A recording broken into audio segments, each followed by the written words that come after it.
Hey, you want to see some cool comics? How did Christian Bale do that voice for 3 movies? I'm dying right now from like 15 takes. Anyway, we're talking about Batman.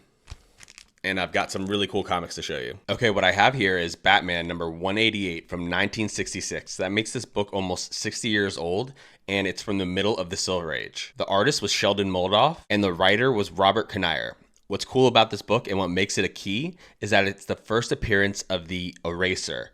And as you know from watching this channel, I really love wacky villains, especially of the Silver Age. And this character really fits that description. It is so funny to see a guy dressed as a pencil on the cover of this Batman book. And he's kind of like erasing Batman and Robin. The other book I want to talk about is this one right here. This is Detective Comics 578 from 1987. The writer was Mike Barr, and the artist was Todd McFarlane.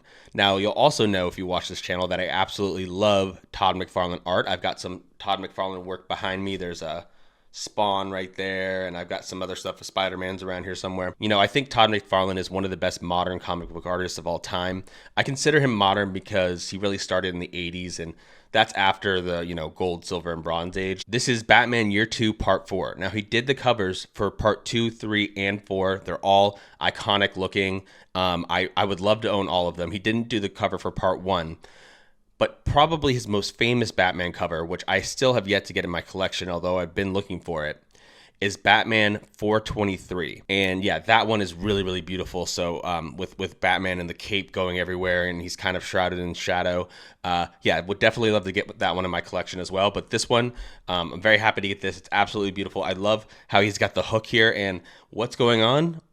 The Batman has a pew-pew, which, if you know anything about Batman, you know that is not normal. So just a really cool issue and a really cool cover, kind of iconic by Todd McFarlane. Now going back to this book, who is the Eraser? So the Eraser's name is Lenny Fiasco.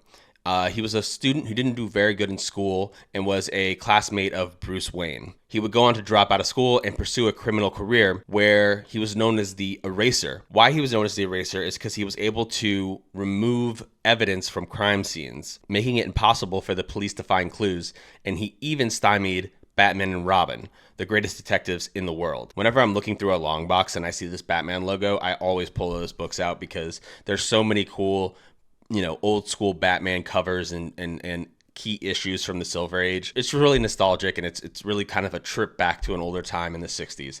And I think both of these books, this Batman with a really cool wacky villain, the Eraser, and this beautiful Todd McFarlane book, are really cool, and I'm super happy to have them both in my collection.